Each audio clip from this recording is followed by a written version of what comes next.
नमस्कार। तथ्य में आपका स्वागत है। मैं हूं मनीष अवस्थी। क्या युद्ध की तैयारी कर रहा है ड्रैगन, जिसे चीन कहते हैं? शी जिनपिंग को सत्तारूढ़ कम्युनिस्ट पार्टी ऑफ चाइना के महासचिव और केंद्रीय सैन्य आयोग यानी कि सीएसी के प्रमुख के रूप में एक बार फिर 5 साल के लिए नियुक्त किया गया है।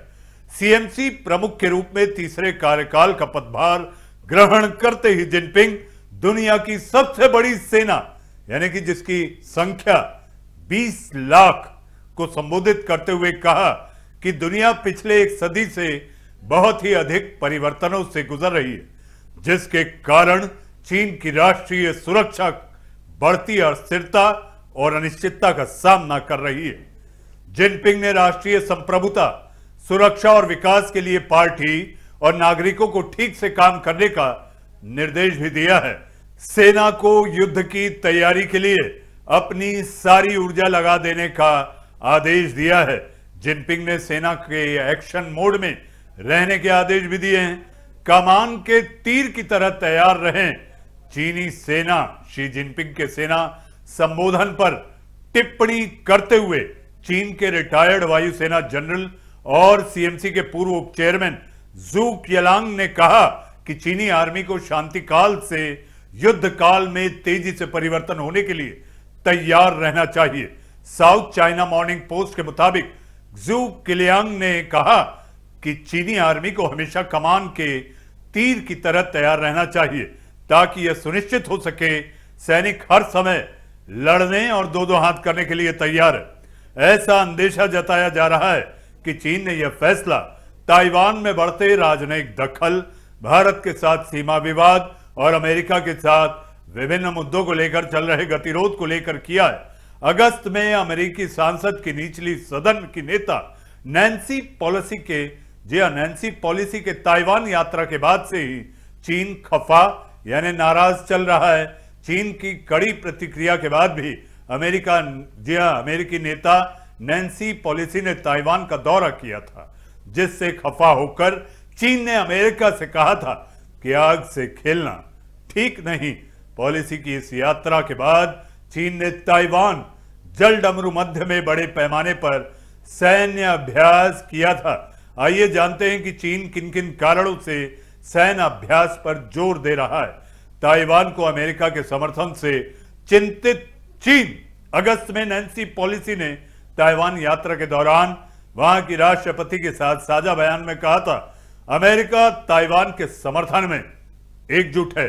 पॉलिसी ने कहा था कि हम 43 साल से ताइवान के साथ खड़े हैं और ताइवान के किए हुए वादे को पूरा भी करेंगे। पॉलिसी की यह यात्रा 25 सालों में किसी शीर्ष अमेरिकी नेता की पहली यात्रा थी। इस यात्रा के बाद से ही चीन खफा है, नाराज है। ताइवान की घेराबंदी करने के लिए चीनी सेना ने ताइवान के आसपास भारी संख्या में नौसैनिक सैन्य अभ्यास किए भी हैं। ब्रिटेन के व्यापार मंत्री का ताइवान दौरा। ऋषि सुनक के प्रधानमंत्री बनने के बाद ब्रिटेन के व्यवसाय मंत्री ने ताइवान का दौरा किया है। चीन ने इस दौरे पर भी नाराजगी जताते हुए कहा कि यह वन चाइना पॉलिसी का उल्लंघन है। व्यवसाय मंत्री ग्रेग हैंड्स की यह यात्रा किसी उच्च स्तरीय ब्रिटिश मंत्री की पहली ताइवान यात्रा रही है। ब्रिटेन के मंत्री के इस दौरे का मकसद ताइवान के साथ व्यापार समझौता करना और बढ़ाना है और चीन इसी को लेकर हमेशा विरोध करता रहा है। ताइवान दक्षिण पूर्वी चीन तट से करीब 100 मील दूर है। चीन किसी भी देश का ताइवान के साथ राजनयिक संबंध को नकारता रहा है। चीन इसे अपना अभिन्न हिस्सा मानता है, जबकि ताइवान खुद को अलग देश मानता है। ताइवान की जनसंख्या लगभग 23 मिलियन है।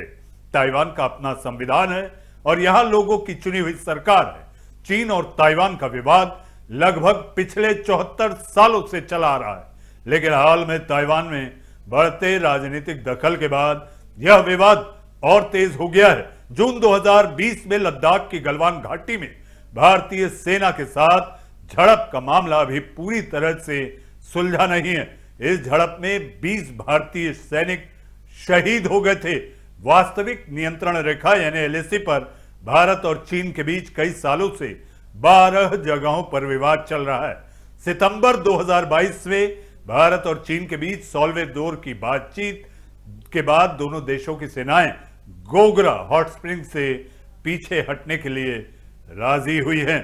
जी हां, तो आखिर हमारा पड़ोसी मुल्क, जी हां, ड्रैगन यानी कि चीन कैसे युद्ध की तैयारी कर रहा है 5 साल के लिए फिर एक बार जिनपिंग के लौटने के बाद।